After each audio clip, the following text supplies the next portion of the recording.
भोजपुर नामक गांव एक छोटा सा गांव था। उस गांव में बहुत कम आबादी रहती थी। वहां के लोग खेती बाड़ी का काम करते थे। गांव में ज्यादा लोग पढ़े लिखे नहीं थे। गांव के छोर पर एक भयानक जंगल था, जिस जंगल के बीचों बीच एक रहस्यमयी महल बना हुआ था। गांव के लोगों की मान्यता थी कि वह एक भूतिया महल है। जो भी उस महल में जाने की कोशिश करता है वो कभी लौटकर नहीं आता। गांव वाले अनपढ़ होने के कारण काफी अंधविश्वासी थे। गांव में से 2-4 लोग उस महल का रहस्य जानने और खजाने के लालच में वहां गए थे, परंतु उनमें से कोई भी जिंदा लौटकर नहीं आया था। गांव के लोग उस महल के बारे में अजीबोगरीब बातें करते थे। अरे भाई, सुना है? जंगल के बीचों बीच जो रहस्यमय महल है ना, वहाँ से रात को आवाजें आती हैं और कुछ रोशनी भी दिखाई देती है। हाँ। अरे भाई, उस महल की तो बात भी मत करना, और वहाँ से आने वाली आवाज और रोशनी की तरफ ध्यान देने की कोई आवश्यकता नहीं है। उस महल का रहस्य जानने के लिए आज तक जो भी वहाँ गया वो लौट कर वापस नहीं आया। तो भैया, भलाई इसी में है कि उसके बारे में ना सोचा जाए और ना कोई बात की जाए। हाँ, यदि अपनी जान प्यारी है ना, तो उस बारे में कुछ मत सोचना भैया। गांव के लोग उस महल की तरफ जाने से भी डरते थे। किसी की भी हिम्मत नहीं होती थी कि वो वहां जाकर देखें कि आखिर महल में है क्या। कई बार रात में उस महल से अजीबोगरीब संगीत सुनाई देता और जैसे कुछ घोड़ों की भी आवाजें आती, परंतु गांव के किसी भी इंसान की हिम्मत नहीं होती कि वो उस तरफ जाकर देखें। इसी तरह सबकी जिंदगी डर के साए में बीत रही थी। मालती का बेटा रवि गांव के स्कूल से पढ़ने के बाद शहर जाकर पढ़ाई करने वाला गांव का इकलौता बच्चा था। जब वो पढ़ाई समाप्त करके गांव में आता है तो गांव वाले उसकी बहुत इज्जत करते हैं, क्योंकि गांव में सबसे ज्यादा पढ़ा लिखा वही था। पढ़ाई पूरी करने के बाद रवि की नौकरी शहर में ही लग गई थी, परंतु गांव में कुछ जमीन होने के कारण उसकी माँ मालती वहीं रहती थी। इसीलिए अपनी माँ से मिलने कुछ दिनों के लिए वो वहां आया करता था। इस बार रवि जब गांव में आया तो उसने उस रहस्यमयी महल की अजीबोगरीब कहानियां सुनी। उसका पढ़ा लिखा दिमाग ये मानने को तैयार ही नहीं था कि वो कोई भूतिया महल है। रवि अपनी माँ मालती से पूछता है, अरे माँ, ये गांव के बीच जंगल में रहस्यमयी महल का क्या चक्कर है? आखिर गांव वाले उसे भूतिया और डरावना महल क्यों कहते हैं माँ? अरे बेटा, बहुत समय पहले से ही वो रहस्यमयी महल वहाँ है और वहाँ से बहुत अजीबोगरीब आवाजें आती हैं। जरूर किसी भूत प्रेत का डेरा है वहाँ, इसीलिए गांव वाले वहाँ जाने से भी डरते हैं। शाम में अंधेरा होने के बाद तो कितना भी जरूरी काम हो, कोई भी उस महल के पास से नहीं गुजरता। मालती की ऐसी बातें सुनकर रवि उससे पूछता है, पर ऐसा कैसे हो सकता है? आजकल जमाने ने कितनी तरक्की कर ली है। शहर में तो लोग भूत प्रेत को मानते ही नहीं।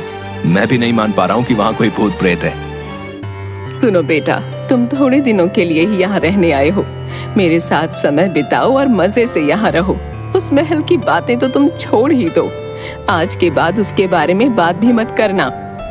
रवि के बचपन का दोस्त दिनेश भी उसी गांव में रहता था। एक दिन अचानक दिनेश की लाश गांव के छोर पर मिलती है। पूरे गांव में हड़कंप मच जाता है कि रहस्यमयी महल के भूत ने दिनेश को मार दिया। दिनेश की मां का रो रो कर बुरा हाल हो जाता है। गांव के सभी लोगों का मानना था कि दिनेश रात को जंगल की तरफ से आ रहा था, इसी कारण भूत ने उसकी जान ले ली। रवि को ये देखकर बहुत सदमा लगा। उसका प्यारा दोस्त मारा गया। रवि सोच सोच कर परेशान हो रहा था और सोच रहा था कि आखिर उस महल में ऐसा है क्या। उसे इस बात का पता लगाना ही होगा।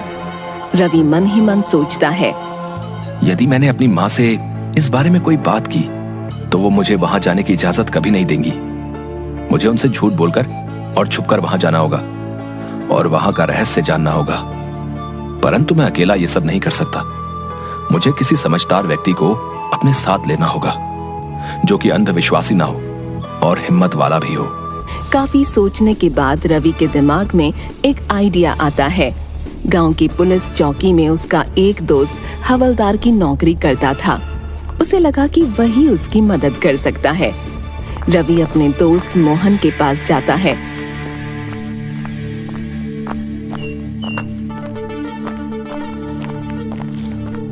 और उससे सारी बात बताता है।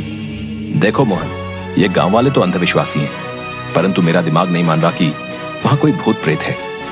जरूर दाल में कुछ काला है। मैं चाहता हूं कि तुम मेरी मदद करो, तो हम दोनों वहां चलकर देखें कि आखिर माजरा क्या है। वरना तो गांव वाले इसी तरह एक एक करके मरते रहेंगे और कोई हिम्मत नहीं करेगा वहां जाने की। अपने गांव वालों की रक्षा के लिए मैं ये कदम उठाने को तैयार हूं। क्या तुम मेरी मदद कर सकते हो? मोहन सोचता है। ये तो गांव से बाहर रहता है, फिर भी इसे गांव की कितनी चिंता है। तो मैं और मेरा परिवार तो यहीं रहते हैं, मुझे इसकी मदद करनी चाहिए। हाँ भाई रवि, मैं तुम्हारी मदद करूंगा। किसी ना किसी को तो हिम्मत करके इसमें कूदना ही होगा, तभी तो असली बात का पता चलेगा।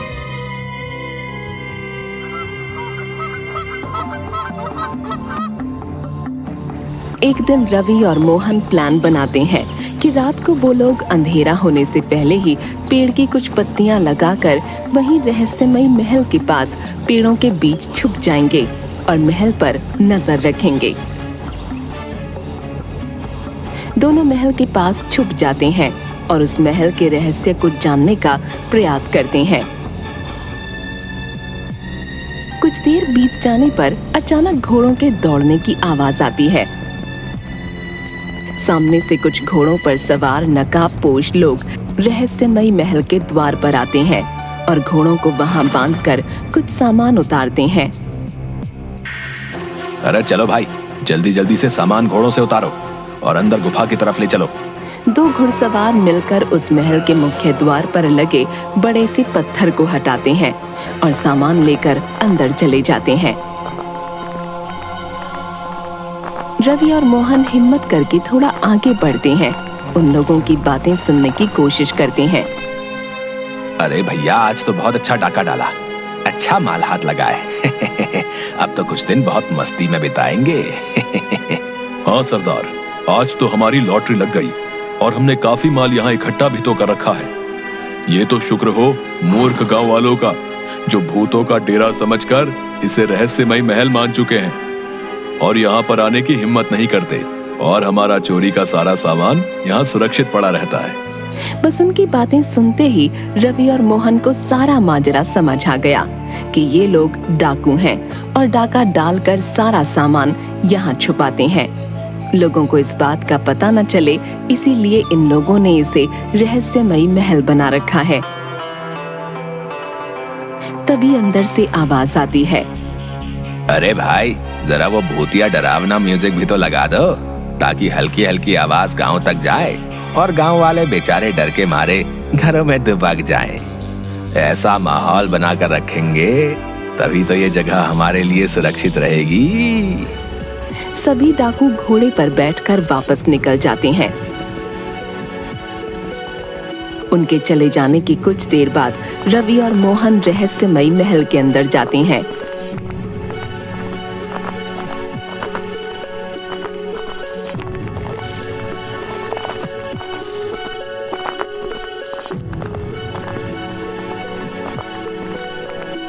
वहां का नजारा देखकर उनकी आंखें फटी की फटी रह जाती हैं।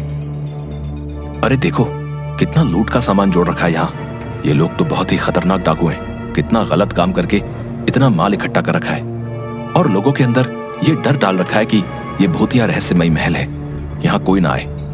तुम सही कह रहे हो भाई। अब जब गांव वालों को इस बात की सच्चाई का पता चलेगा तो सभी लोग बहुत खुश होंगे और हमें कल चुपचाप पुलिस को लेकर आना होगा।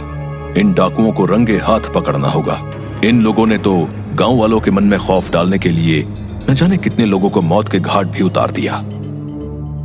रवि और मोहन चुपचाप रहस्यमयी महल से निकलकर अपने घरों को चले जाते हैं।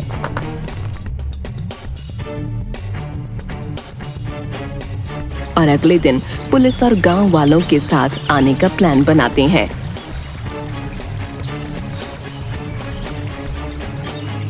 अगले दिन अंधेरा होने से पहले ही रवि और मोहन कुछ पुलिस वालों और गांव वालों के साथ वहीं पेड़ों के पीछे चुपचाप छुप जाते हैं।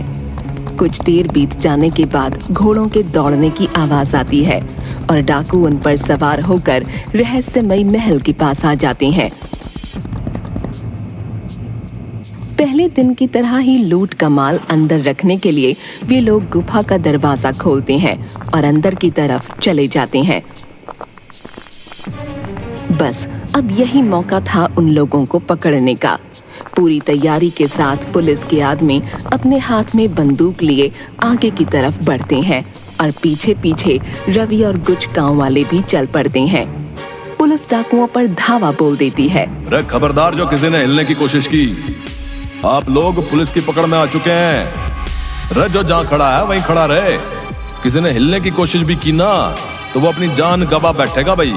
डाकू अचानक पुलिस का हमला देख हैरान रह जाते हैं कि आखिर पुलिस को हमारे बारे में बताया किसने। परंतु अब डाकुओं का खेल खत्म हो चुका था।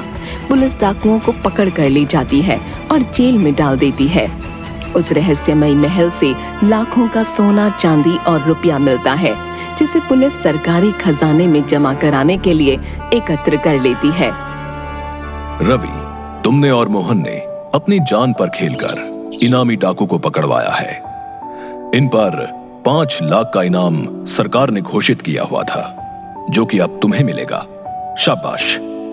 गांव वालों, तुम लोगों को कुछ सीखना चाहिए और अंधविश्वास में आकर किसी से डर कर नहीं रहना चाहिए। सभी गांव वाले रवि और मोहन की बहुत तारीफ करते हैं और उनका शुक्रिया अदा करते हैं। रवि और मोहन इनाम में मिली राशि गांव की तरक्की के लिए दान कर देते हैं और वहां पर स्कूल, हॉस्पिटल बनाने के लिए आग्रह करते हैं। अब गांव वाले बहुत खुश हैं कि उनकी जान बच गई।